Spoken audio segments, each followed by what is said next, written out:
I am a product of musical theater, a 6-year veteran in New York City, and could probably continued in that realm for a long time. What if the making of Conan the Barbarian was even stranger than the film itself? Behind the blood, steel, and booming soundtrack lies a trail of chaos. Actors injured mid-duel, creatures that weren't acting, and a prop that followed Arnold into politics. Some moments blurred the line between accident and destiny, leaving scars on both cast and set. And one fiery mishap nearly erased a massive build in seconds. How did a movie about myth and legend create legends of its own behind the camera? Let's dig into 20 weird facts you didn't know. Number 20. The palace set burned down by accident. One of the most jaw-dropping mishaps during the production of Conan the Barbarian occurred during the filming of the fiery climax. The scene called for Conan, played by Arnold Schwarzenegger, to hurl a blazing torch into the towering palace set. The goal was simple: spark a dramatic blaze for the camera. But Schwarzenegger's throw missed its intended mark. Strangely enough, the accident didn't ruin the shot. It triggered something far bigger. The torch struck elsewhere, and to everyone's shock, the entire structure went up in flames. This wasn't part of the plan. The palace set had been painstakingly built in Spain, designed to impress with its sheer scale and intricate detail. But once the fire caught, there was no containing it. With cameras rolling, the crew captured the destruction in real time. What viewers see in the final cut is essentially a one-take accident preserved forever on film. Was it recklessness, bad luck, or fate lending the moment an extra sense of chaos? Regardless, the unintended inferno gave the climax a raw intensity that no amount of planning could replicate. Ironically, one of the costliest mistakes became one of the most unforgettable visuals in the movie. If you think this one is hard to believe, wait until you see the next one. Number 19. Sandal Bergman lost part of her finger. Behind the savage sword clashes of Conan the Barbarian lurked dangers that were all too real. Sandal Bergman, cast as the fierce warrior Valeria, performed nearly all her own stunts. Her background in dance gave her the grace and agility the role demanded, but it also meant she faced the risks of close-quarters combat without a double to absorb the blows. During one particularly heated sword sequence, a miscalculation turned disastrous. A blade strike went astray, slicing off the tip of one of Bergman's fingers. Accounts of the accident vary. Was it the result of a mistimed swing, an overly forceful strike, or simply exhaustion after hours of punishing takes? The details remain murky, leaving fans to wonder just how chaotic those fight rehearsals truly were. What is certain is Bergman's response. She pushed forward, continuing production despite the painful injury. Her resilience impressed director John Milius, who was known for demanding intensity from his cast. The loss of a fingertip became one more scar from a shoot infamous for its rough edges. Was it an avoidable mistake, or inevitable when actors were expected to embody warriors without protective distance? Either way, Bergman's sacrifice added a grim authenticity to Valeria's legend. Number 18. The dogs chasing Conan were genuinely vicious. One of the most harrowing sequences in Conan the Barbarian features the young warrior sprinting across a barren landscape, pursued by snarling hounds. On screen, it plays like pure cinematic tension. Off-screen, it was something far riskier. The animals used in the production weren't highly trained stunt dogs. According to Schwarzenegger and director John Milius, they were feral, aggressive, and prone to ignoring commands.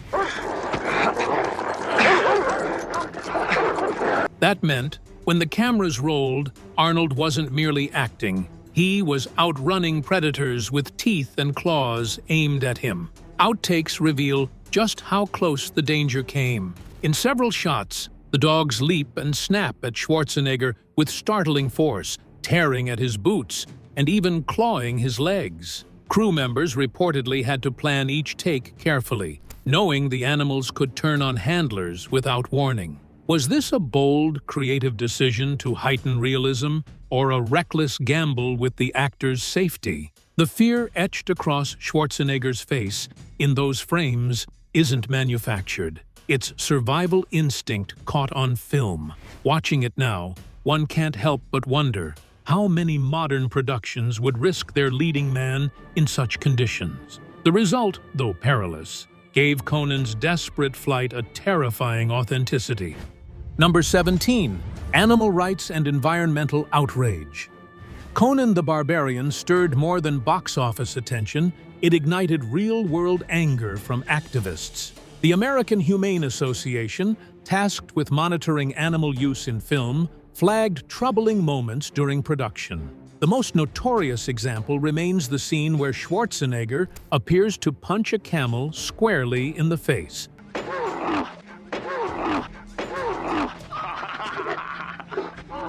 A shot left in the final cut and later debated endlessly. Was it carefully staged slapstick, or did the animal truly take the hit? Accounts differ, and the lack of transparency only deepened the controversy. Yeah, horses were tripped forcefully during stunt sequences. It is a very bad thing for their safety, in combination with their unpredictable and disorganized use in chase scenes. The production earned a strong reputation for going over the top about such things, which obviously do not stand the test of time before people would come back with questions or protests. This is just about the animals, though. Construction was another subject of protest for environmentalists. The huge sets in the salt marshes of Almeria, Spain. These massive structures, although it went on for hardly a year, destroyed a very delicate ecosystem, and with it, it was said that traces were seen after filming ended. Did the filmmakers misjudge or write off the long-term impact?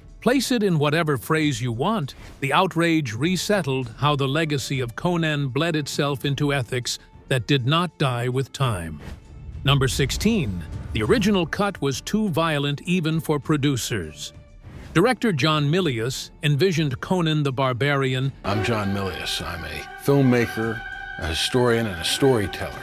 As a savage, uncompromising saga, drenched in blood and brutality. His early cut reportedly went far beyond what audiences of the early 1980s were prepared to see. Producer Dino De Laurentiis, no stranger to excess, found some of the sequences excessive, even by his standards. The most notorious example involved the death of Conan's mother. In the final film, it is already grim, but Milius's original version lingered on the beheading with greater detail and prolonged anguish. Accounts suggest other scenes showed hacked limbs, more lingering cruelty, and a rhythm that glorified carnage rather than adventure. Much of this material never resurfaced. A handful of fragments appeared in certain home video releases, but the bulk of Milius's vision was stripped out and lost. Were the cuts destroyed?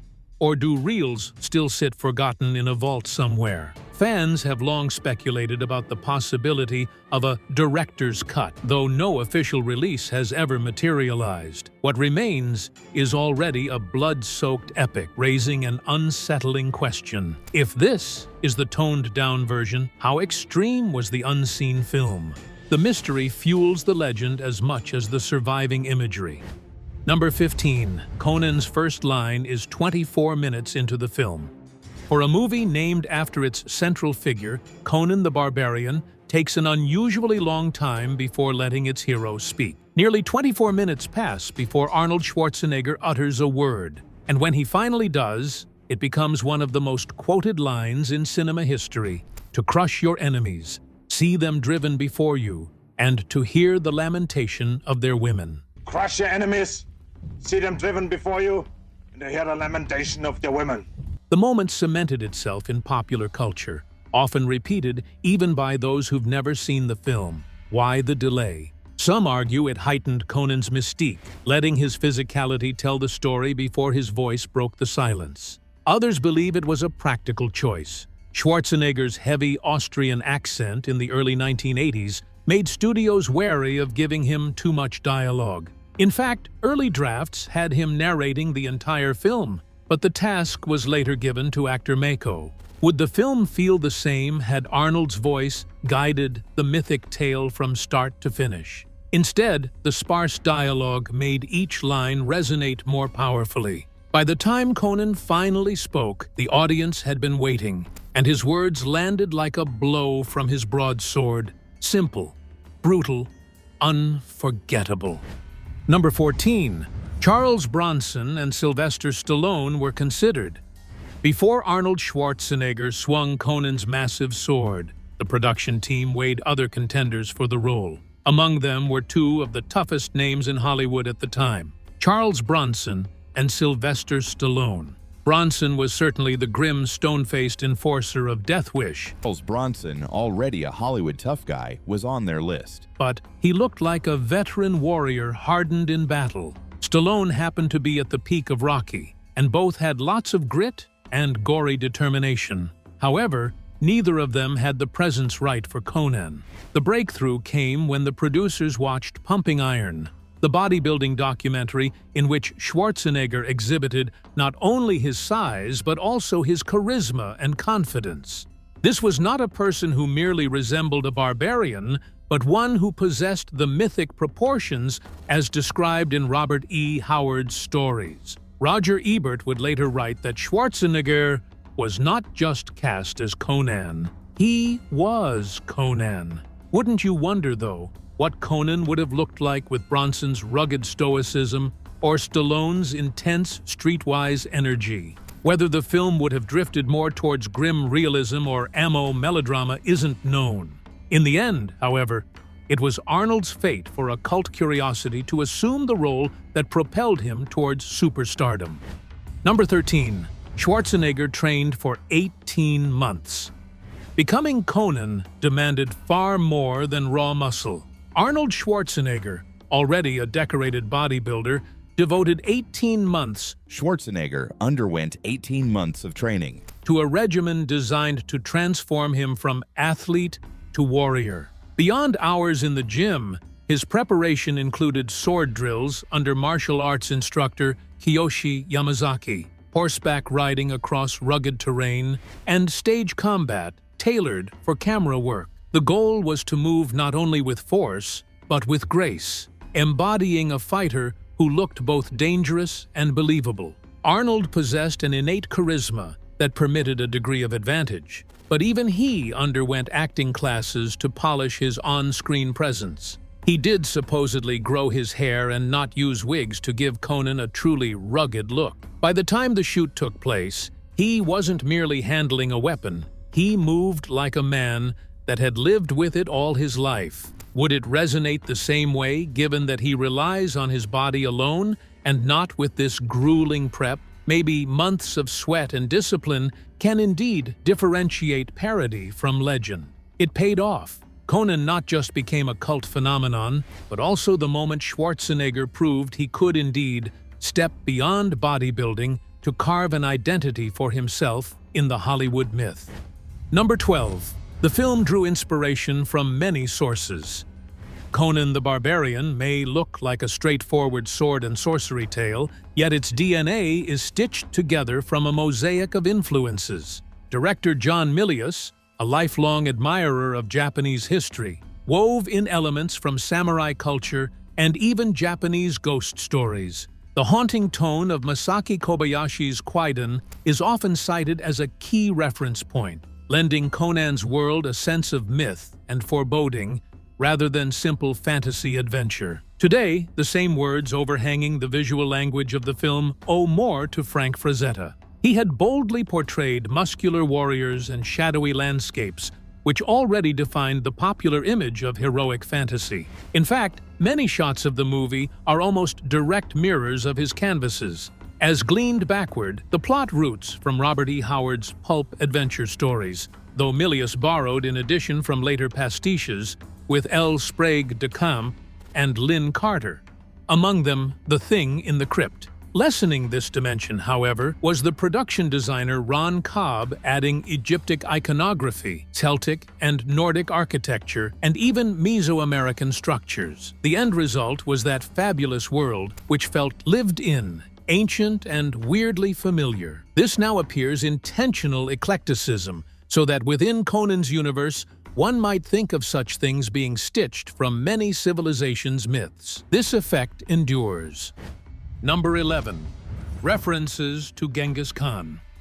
Conan's first spoken words, "To crush your enemies, send them driven before you, and to hear the lamentation of their women," are more than just a fierce one-liner. The phrase is adapted from a saying long attributed to Genghis Khan, the Mongol conqueror whose appetite for victory shaped entire continents. By placing those words in Conan's mouth, the filmmakers instantly connected the fictional barbarian to one of history's most feared warlords. The open steppe, fleet horse, falcons at your wrist. The parallels didn't end there. Conan's ally, Subutai, while not present in Robert E. Howard's original stories, carries the name of a real Mongol general, Subutai, one of Khan's most brilliant strategists. Was this simply a clever nod, or an attempt to root the fantasy in historical echoes of steppe warfare? Even smaller details tie back to Mongol lore. The film's recurring focus on steel recalls Khan's birth name, Temujin, often translated as finest steel. There's also the curious sequence of Conan fleeing from dogs, an ironic twist, given that Genghis Khan himself was said to fear them. Whether coincidence or deliberate layering by Milius and the writers, these references anchor Conan in a lineage of brutal conquerors. Was the message that every mythic hero carries a shadow of real-world tyranny? Keep your eyes peeled, because this next one is on another level. Number 10. The Serpent cult was based on real-life cults. Though purely fictional, Thulsa Doom's snake cult may be rooted in some historic events and recent headlines. The flagellants of the past were acutely considered to be the scene that provided the screenwriter Oliver Stone inspiration. They were religious extremists who whipped themselves for penance in public during the times of the Black Death, believing that their suffering might earn them divine mercy. From this image of ritual pain and the collective frenzy arose within the cult's disturbing ceremonies, where devotion is shown through sacrifice and submission. But in this case, influences do not finish in the Middle Ages. Dreadful Doom's sinister charm and toward hypnotic control are described in terms of the 70s cult figures, principally Charles Manson and Jim Jones. The injuries felt by the Manson-Jones incident, with Manson's ability to manipulate and brainwash his quasi-followers with Jones's orchestration around a pattern of mass loyalty toward a tragic climax in Jonestown, are still vivid within the consciousness of the masses. Was Stone using Doom as an allegory? A warning about the dangers of blind devotion disguised as faith? By the time Conan the Barbarian hit theaters in 1982, America's anti-cult movement was in full swing, and the Serpent Order fit those anxieties perfectly. Audiences weren't just watching a villain with snakes and sorcery, they were seeing reflections of real manipulation, real fanaticism.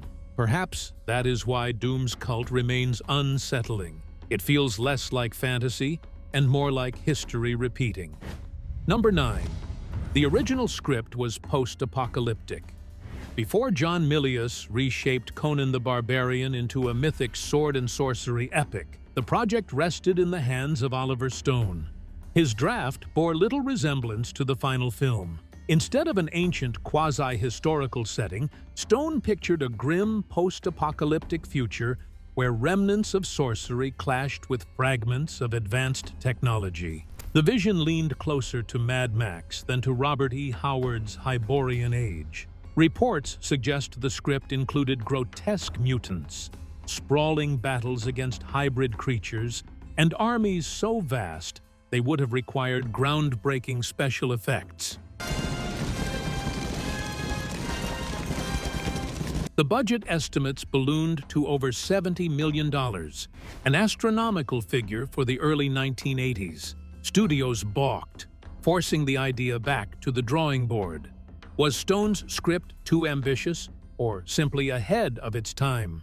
Could it have paved the way for the wave of dark science fantasy films that emerged later in the decade? When Dino De Laurentiis brought in Milius, the tone shifted drastically toward grit and physicality. Gone were the mutants and futuristic landscapes, replaced by elemental violence and mythic grandeur. Yet one wonders, if Stone's version had been realized, would Conan have launched Schwarzenegger's career or collapsed under the weight of its own wild ambition? Number 8. Some stuntmen were paid extra to die faster. The sprawling battle sequences in Conan the Barbarian required armies of stunt performers to fall beneath swords, spears, and arrows. Yet, not every staged death unfolded smoothly. Some stuntmen, eager to showcase their skills, reportedly dragged out their downfalls, rolling across the ground, clutching wounds, or thrashing in drawn-out agony. While dramatic, these flourishes slowed production and frustrated the crew, who needed quick, efficient shots to keep the momentum of combat believable. The solution was unconventional. Pay bonuses for brevity. Stuntmen who collapsed quickly upon being struck were rewarded with extra cash. This odd incentive turned battlefield choreography into a strange economy. Linger too long, and you risked wasting time. Die swiftly, and you pocketed more. Was this simply pragmatic filmmaking, or does it reveal a hidden humor among the crew, who treated death scenes almost like wagers? The tactic worked, trimming down chaos and creating cleaner visuals for the camera. Ironically, the faster deaths often looked more authentic, echoing the brutal efficiency of real combat. Could this system have influenced how later action films handled large-scale battles? In Conan, at least, the art of dying became both performance and transaction, where speed meant survival for the schedule. Number 7. Arnold and Sandal Bergman did their own stunts. When it came to the brutal action of Conan the Barbarian, stunt doubles were practically useless. Arnold Schwarzenegger and Sandal Bergman had such distinctive physiques that no replacement could convincingly pass for them on camera. The solution? Perform nearly everything themselves. From sword duels and shield clashes to horseback charges, both actors plunged headlong into scenes that left them bruised, battered, and occasionally bloodied. Bergman, with her background in dance, brought agility and precision to Valeria's fights, while Schwarzenegger's sheer power turned every swing of the broadsword into a spectacle. Yet this authenticity came with hazards. Without doubles to absorb the punishment, both endured real impacts. The lucky thing for me with Conan, which is why I'm so thrilled about it. Bergman even lost the tip of a finger during one sequence, a grim reminder of the risks involved. Was the decision driven purely by necessity, or was it also part of director John Milius's obsession with realism? He reportedly wanted his actors to feel like warriors, not performers mimicking violence. Watching the finished film, the intensity is undeniable. Sweat, strain, and genuine fatigue etched across their faces. Could that rawness have been achieved with stuntmen? Perhaps not. By embracing the danger, Arnold and Bergman ensured Conan's battles carried the weight of lived struggle. Number 6. The cast drank vodka disguised as blood. Few productions demanded as much fake blood as Conan the Barbarian. The sprawling battles and gruesome deaths required gallons of crimson liquid, but cold weather on set made the standard recipe unusable. The thick concentrate, usually mixed with water, froze solid under the harsh conditions. The crew improvised with vodka, which kept the mixture fluid even in near-freezing temperatures. The solution solved one problem, but created another. During takes where performers had to spit blood after being struck, many ended up swallowing it instead. What was supposed to be a theatrical splatter became a hidden happy hour.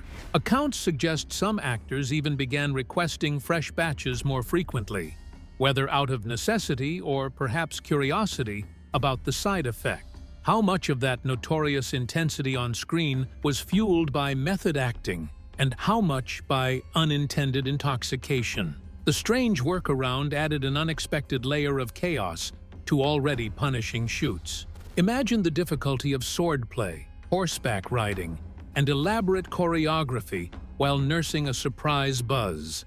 Was this decision a stroke of practical ingenuity or a risky shortcut? Either way, the legacy remains. On the set of Conan, blood wasn't just spilled, it was occasionally swallowed. Number 5. Ridley Scott turned down directing. Finding the right filmmaker for Conan the Barbarian was not straightforward.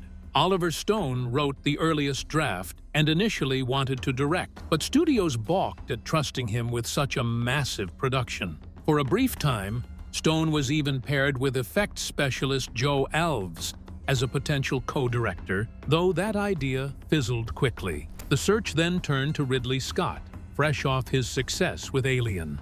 His name carried weight. He had already proven he could craft otherworldly environments and balance spectacle with atmosphere. Project Alien was coming about was quoted as saying that he envisioned a film of great tension. Scott was approached, but he declined the offer.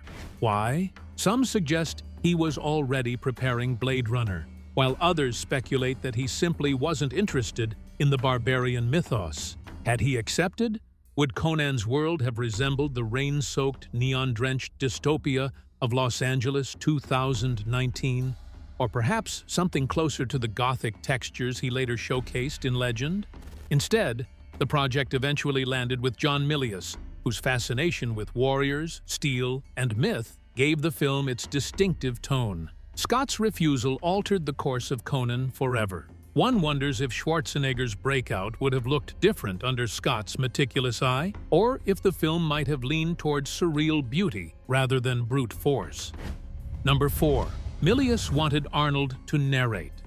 Director John Milius originally envisioned Arnold Schwarzenegger not only as the face of Conan, but also as the storyteller guiding the film. His plan was for Arnold to narrate the opening and closing passages, framing the saga in the hero's own words. The idea promised a grittier, more personal perspective, reinforcing Conan's journey as both myth and memory. Universal executives, however, disagreed. In the early 1980s, Schwarzenegger's thick Austrian accent was considered a liability. Studio heads feared audiences might struggle to follow long stretches of narration, or worse, dismiss it as unintentional comedy. Reluctantly, Milius conceded, and the role of narrator passed to Japanese-American actor Mako, who also played the wizard. Mako's voice gave the film its mythic cadence, lending the prologue a timeless, almost chant-like quality. I'm a wizard, mind you. This place is kept by powerful gods. Still, one can't help but speculate. What would the movie feel like if Arnold had spoken those lines himself? Would the roughness of his accent have added authenticity, grounding the barbarian in an otherworldly cadence? Or would it have distracted from the story's grandeur? The compromise shaped the film's legacy. Conan remained silent for long stretches, while Mako's narration elevated the tale into legend, a balance of physical presence and mythic voice. Number 3. Conan's sword hung in Schwarzenegger's governor's office.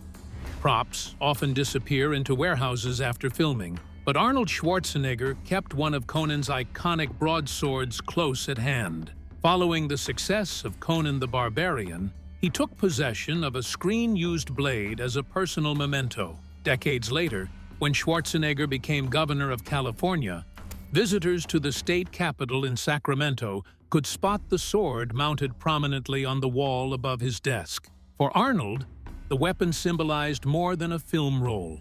And I said this also during my administration, not to go after the low-hanging fruits. It represented the discipline that carried him from bodybuilding to Hollywood, and eventually into politics. He frequently spoke about the values of strength, perseverance, and resilience, qualities that the sword itself seemed to embody. Was it mere decoration, or a reminder to himself of the warrior spirit he wished to channel while in office? The image of a politician working beneath the shadow of a fantasy blade borders on surreal. How many governors have ever displayed a movie prop as part of their official decor? Yet the gesture perfectly encapsulated Schwarzenegger's unique path, a bodybuilder turned actor turned leader, blending myth and reality. The broadsword wasn't just steel on a wall. It was a declaration that the same grit that forged Conan had in some ways forged California's governor. Number 2. Conan reignited Arnold's bodybuilding career. By the late 1970s, Arnold Schwarzenegger had retired from competitive bodybuilding, focusing his energy on acting. Yet the physical demands of Conan the Barbarian pulled him back into the training routines that had once made him a legend. Preparing for the role required far more than simply maintaining size.